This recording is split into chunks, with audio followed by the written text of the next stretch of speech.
Hi, Brent from Learning to Fish, and I'm here with a new video talking about Texas rigs. So I'm going to tell you about my rod, reel setup, line, etc., all the way down to the hook and the bobber stop and baits I typically use on a Texas rig. So let's get started. Alright, so this is a 6-foot, 10-inch Lew's Mach 1 speed stick.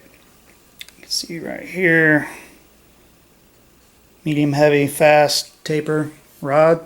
This is a bait caster. I like using bait casters for a majority of my I like using a medium heavy rod, anywhere from 6'9" to about 7 foot, and it has to be a fast action.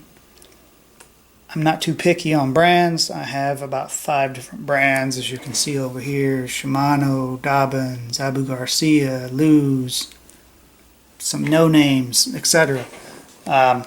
But basically, medium heavy, 6'10" to 7'2", 7'4" is about where I like for my my Texas rig rods. On this one, I have 30-pound. You don't have to have a braid backer, but I have 30-pound backer, Power Pro braid, and then my leader is. It's pretty long. It's probably about 20 yards long. It's 15-pound Seaguar red label fluorocarbon. These are the items I use when I set up my Texas rigs. The baits, and just showing you a couple different types of baits I use, but I use a lot more than this. The main thing I'm going to tell you about with these is make sure you pick the right hook for the thickness of the plastic or the style of fishing you want to do.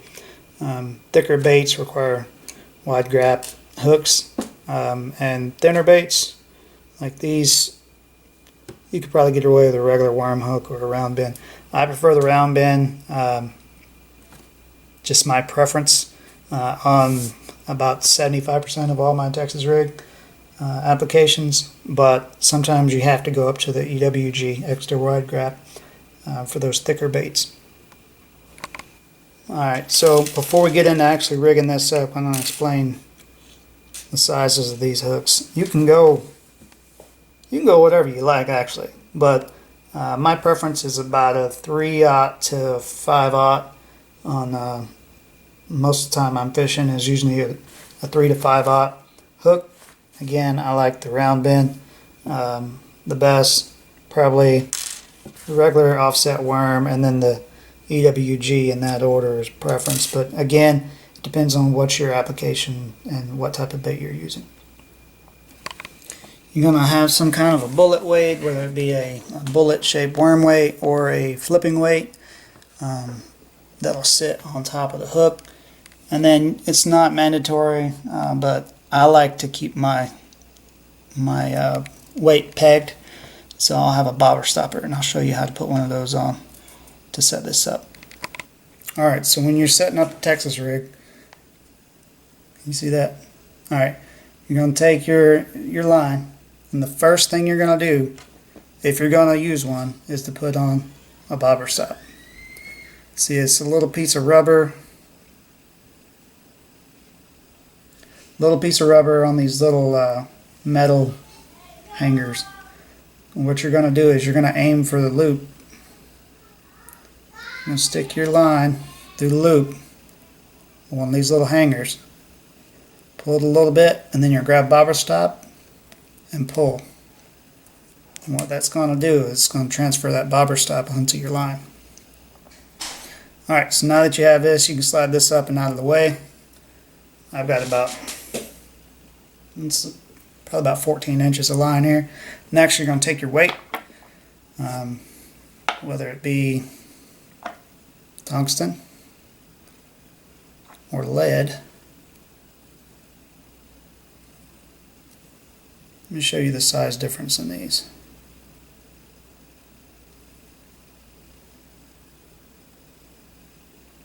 Can't really see it that great, but lead is going to be a little bit bigger because it's not as dense a metal as tungsten.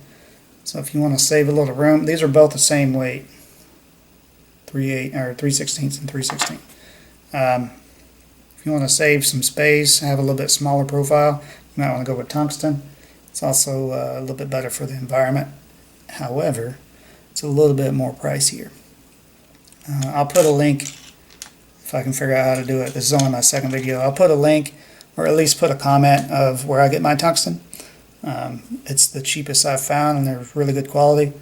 It's called Mach Fishing, and they'll treat you right. Anyway, you slide your weight on the line. See how that bobber stopper stops the weight from going up your line? That's going to be important later, but that's basically what it does the whole time. Since I'm setting this up for fishing tomorrow, I'm going to set it up with the hook I like. This is a 3/0 round bend. I'm going to tie a Palomar knot. That's my connection knot 99% of the time.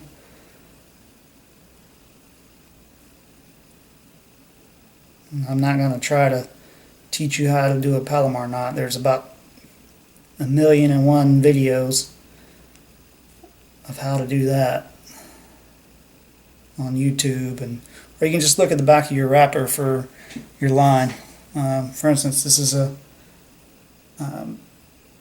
part of the packaging for Power Pro braid, and it shows a bunch of how-tos for how to tie different knots. So if you want to practice a couple new knots, don't throw away your packaging before you have a chance to look at that.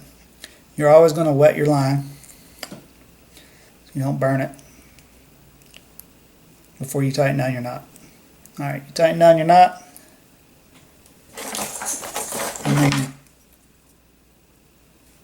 cut off the tag end. Tag end is the end that's left over.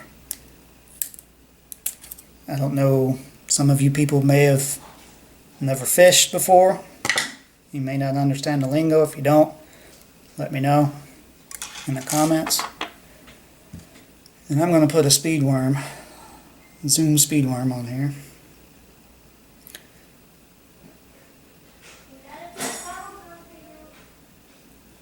You feed it. What you're going to do is you're going to put the worm through about maybe 1/8 of an inch. Anywhere between 1/4 to 1/8 of an inch. Just like that.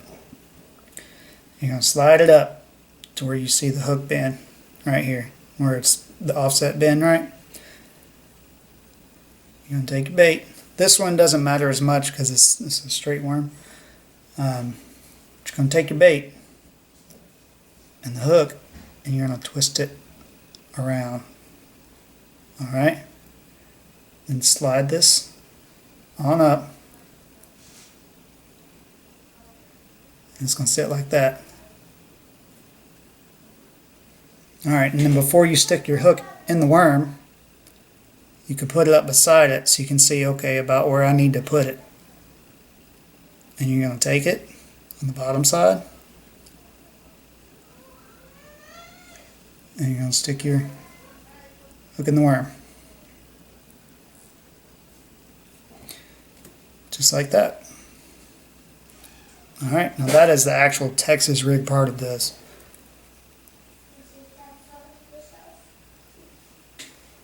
You slide your bobber stopper and your weight down, and you're good to go. That's the Texas rig. Alright, so when you fish a Texas rig, all you're doing is you're either casting or you're flipping your bait. Again, next to any kind of structure, cover, anything you think might hold fish, whether it be some shady areas, especially in the summer, shade lines, stumps, blowdowns. A blowdown is like a tree that's fallen over in the water. Docks, anything like that. You can even do open water, but more likely you're going to catch fish if you're fishing near some kind of structure or cover, something that the bass can hide in to ambush their prey. So basically you just flip it or cast it over in there, let it fall, and then I'll do a tick, tick, tick, tick, tick, let it fall, and 9 times out of 10 they're going to bite it on the initial fall. If not, they might pick it up after they see it ticking, and that bait's just bouncing. You can also throw it and then slow drag it, almost kind of like a Carolina rig or a jig, where you're just slowly dragging it across the bottom. And that weight that's in the front is kicking up dirt and dust and silt, and it's grabbing the fish's attention too. The weight's important because a lot of times it's a reaction strike you get from fast baits, and that weight makes that lure go dart down quicker into the water. So again, I don't know if I mentioned this on the weights, but I like to use about a 3/16 quarter ounce weight most of the time. However, if you're flipping heavy vegetation or something like that, you want to upsize your hook, have a little bit more stout hook, and then you also want heavier weight. There's one place I go fishing that has a lot of duckweed that accumulates on top of the water, and it's really thick. Sometimes it's a 1/4 inch thick.